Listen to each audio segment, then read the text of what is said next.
Hey Ben, how's it going? Hey Alex, I'm good, thanks. Just been thinking lately about how I can improve my English. It's been a bit of a struggle lately. I get you, man. English can be tricky sometimes, but there are definitely ways to get better at it. Yeah, I've been trying to figure out the most effective methods. Do you have any suggestions? Well, one thing that's helped me a lot is reading. Not just books, but articles, blogs, anything written in English. It expands your vocabulary and helps you understand different sentence structures. That sounds like a good idea. Any specific recommendations on what to read? It depends on your interests, really. If you like fiction, there are tons of great novels out there. If you prefer nonfiction, maybe try reading about topics you're passionate about. Got it. I'll start looking for some interesting reads. What else do you recommend? Another thing that's helped me is watching English movies and TV shows. It's a fun way to immerse yourself in the language and pick up on colloquial expressions and accents. That makes sense. Do you have any favorite shows or movies you'd recommend? Personally, I enjoy watching sitcoms because they're usually fast-paced and full of everyday language. But again, it depends on your preferences. There's so much content out there to explore. I'll definitely give that a try. Anything else? Yeah, practicing speaking is crucial too. Try to find someone to converse with in English, whether it's a language exchange partner or just a friend who's fluent. That's a bit daunting, to be honest. I'm always worried about making mistakes. Don't be. Making mistakes is part of the learning process. Plus, most people will appreciate your effort and be happy to help you improve. I guess you're right. I'll try to be more proactive about practicing speaking. You got this, man. Just keep at it, and you'll see progress before you know it.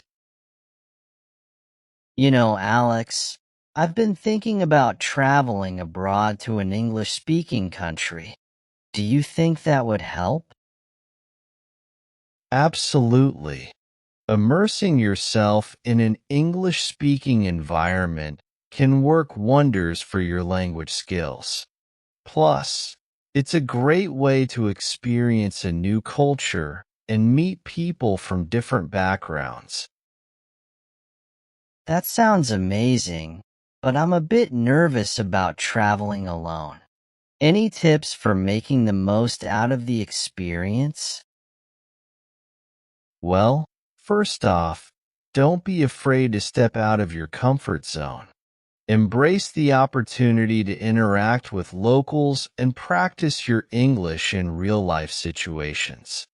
You'll be surprised how quickly you'll improve when you're forced to communicate in English every day. I like the sound of that, but what if I have trouble understanding native speakers? That's totally normal, especially if you're not used to hearing different accents.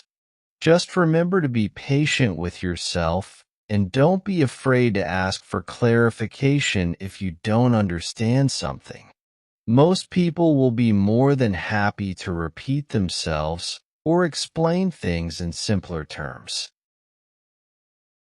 That's reassuring to hear. I'll definitely keep that in mind if I decide to take the plunge and travel abroad. You should definitely go for it, Ben.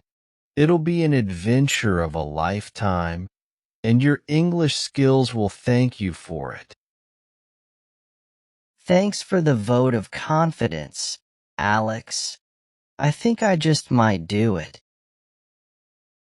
Anytime, buddy. And hey, if you need a travel companion, you know who to call. You know, Alex, thinking about it more, traveling abroad isn't just about improving my English. It's also about experiencing different cultures and broadening my horizons. Traveling opens your mind to new perspectives and ways of life. It's not just about language. It's about understanding the world in a deeper way. Yeah, exactly.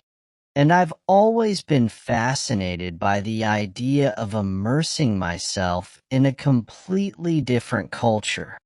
It's like stepping into a whole new world. Couldn't agree more.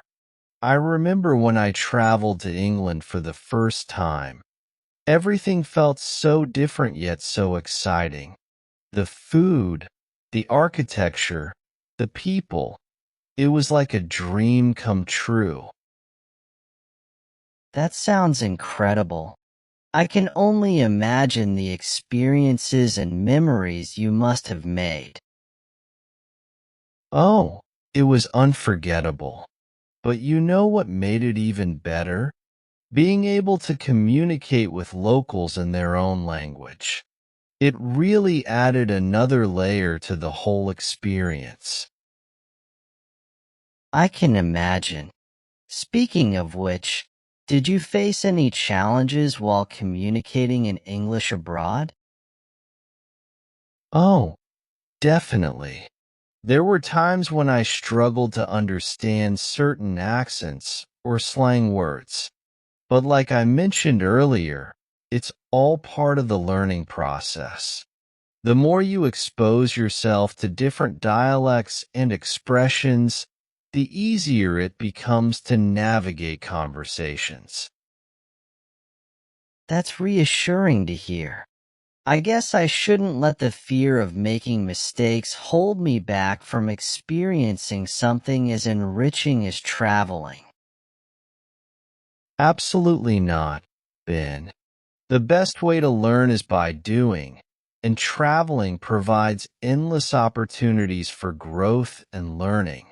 Plus, the memories you'll make along the way will be priceless. You're right, Alex. I think I'm starting to feel more confident about the idea of traveling abroad.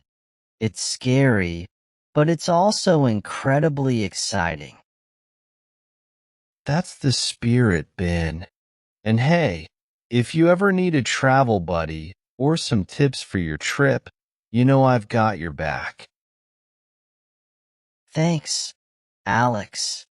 I really appreciate it. Who knows? Maybe we'll embark on our English learning adventure together someday. Now that would be epic. The dynamic duo taking on the world one English conversation at a time. You know, Alex, as we're talking about traveling and immersing ourselves in different cultures, I can't help but wonder about the impact it could have on our personal growth. That's a profound thought, Ben. Traveling has a way of pushing us out of our comfort zones and forcing us to confront our preconceived notions and biases. It's a journey of self-discovery as much as it is about exploring the world around us. Exactly. I feel like stepping into unfamiliar territory challenges us to adapt, to be more open-minded, and to cultivate empathy towards others who may have different backgrounds or perspectives. Couldn't have said it better myself, Ben. It's through these encounters with diversity and difference that we truly grow as individuals. And you know what else? I believe that by immersing ourselves in English-speaking environments, we're not just learning a language, but we're also forging connections and building bridges with people from all walks of life. Spot on, Ben. Language is not just a tool for communication. It's a gateway to understanding, empathy, and human connection. Whether we're sharing stories over a cup of coffee or exchanging laughs with strangers, language binds us together in ways that transcend cultural barriers. Absolutely. It's moments like those, where language becomes the bridge between two souls, that make the journey of learning English so worthwhile. And you know what's even more incredible? The ripple effect that our journey can have on others. By embracing the English language and immersing ourselves in different cultures, we're not just enriching our own lives, but we're also inspiring those around us to embark on their own adventures of self-discovery and growth. That's a beautiful way to look at it, Alex. It's like we're part of this interconnected web of humanity, each of us contributing our own unique experiences and perspectives to the tapestry of life. Exactly, Ben. And as we navigate this journey together, let's remember to cherish every moment, embrace every challenge, and celebrate every triumph. For it is through our shared experiences that we truly find meaning and purpose in our quest to improve our English and expand our horizons. Cheers to that, Alex. Here's to the endless possibilities that await us, and to the bonds of friendship that will carry us through every step of the way.